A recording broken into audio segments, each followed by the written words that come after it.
ট্রাভেলসের পক্ষ থেকে স্বাগত জানিয়ে আজকে আবার একটি নতুন ভিডিও নিয়ে আপনাদের কাছে হাজির হয়েছি। আপনাদের আজকে আমি রান্না করে দেখাবো মাছের মাথা দিয়ে কুমড়ো দিয়ে বাঁধাকপির তরকারি।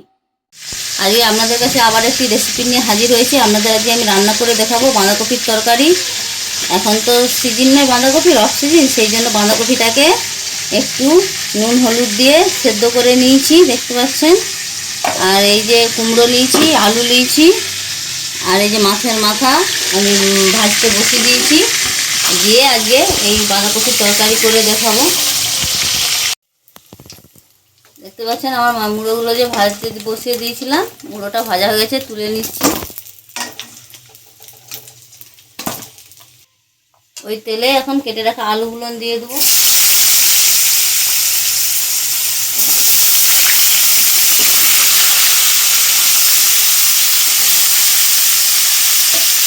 আলুটা একটু নেড়ে নেব,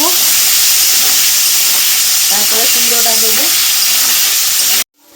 দেখতে পাচ্ছেন আলুগুলো ভাজা হয়ে গেছে, এবার কুমড়োটা দিয়ে দেবো, দিয়ে কিছুক্ষণ নেড়ে নেব। দেখতে পাচ্ছেন আলু কুমড়োটা আমার ভাজা ভাজা হয়ে গেছে এবং কুমড়োটা একটু গলে গলে নরম হয়ে গেছে। এবার এই বাঁধাকপিটা যে সেদ্ধ করে রেখেছিলাম সেইটা দিয়ে দেবো। এখনকার বাঁধাকপি একটু শক্ত, তো একটু সেদ্ধ করে হলুদ দিয়ে ফেলে দিলে তার কপির গন্ধটাও পালিয়ে যায়, আর কপিটা খেতে পুরো সিজনের কপির মতো লাগে।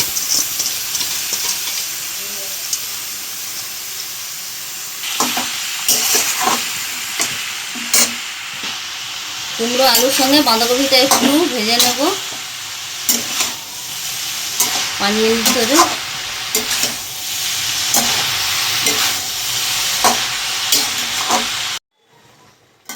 দেখতে পাচ্ছেন বাঁধাকপি আলু কুমড়োটা যে নাড়ছিলাম, প্রায় সবই বাঁধাকপি তো সেদ্ধই ছিল প্রায়, আর সব কিছু নাড়তে নাড়তে আমার প্রায় সেদ্ধ হয়ে গেছে।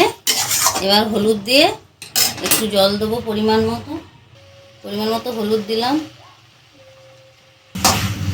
হলুদটা দিয়েছি তো একটুখানি নেড়ে নিচ্ছি।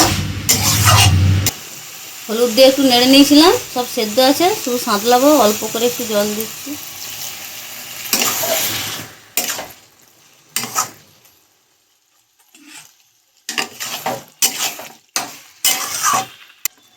ভেজে রাখা মুড়াগুলো দিয়ে দিলাম। কপি সিদ্ধ করার সময়, আলু নাড়ার সময় সবে নুন দেওয়া ছিল, এবার নুনটা পরে বুঝে দিতে হবে, এখন এগুলো সেদ্ধ হোক। মুড়োগুলোকে দিয়ে দিয়েছি এর মধ্যে, আর এরকম একটু করে খুন্তির সাহায্যে ভেঙে নিলাম। জল দিয়েছিলাম, সেই জন্য পরিমাণ মতো লবণ দেবো। লবণ যে যার যেমন পছন্দ করেন সেরকমভাবে দিবেন। চিনি দিচ্ছি, আমার কুমড়োটা ভালো মিষ্টি আছে, সেই জন্য বেশি চিনি লাগে না, অল্প একটু চিনি দিচ্ছি। সবজিটা এবার নামিয়ে নিয়ে ছকে নেব।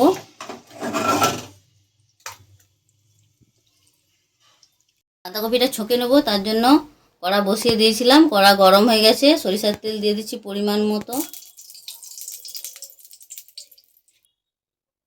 একটা তেজপাতা দিচ্ছি, তেল গরম হয়ে গেছে। আর এই যে একটা ফোড়নের লঙ্কা, জিরা ফোড়ন, পরিমাণ মতো 5 ফোড়ন, কেটে রাখা পেঁয়াজ,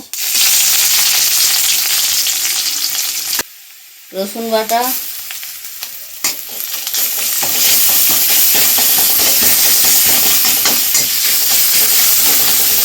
রসুন দিয়ে কিছুক্ষণ ভেজে নিয়েছিলাম যাতে রসুনের গন্ধটা চলে যায়। এবার আদা বাটা পরিমাণ মতো,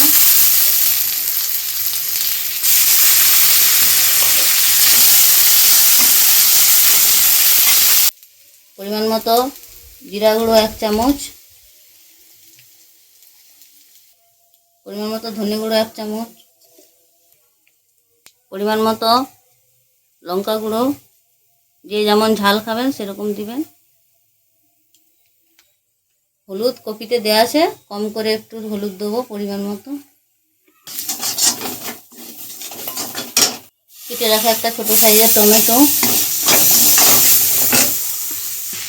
বেটে রাখা মশলার জল, এরকম ভালো করে কষিয়ে নিচ্ছি। ভালো করে কষানো হয়ে গেছে। এবার গরম মশলা গুঁড়ো অল্প করে দেবো।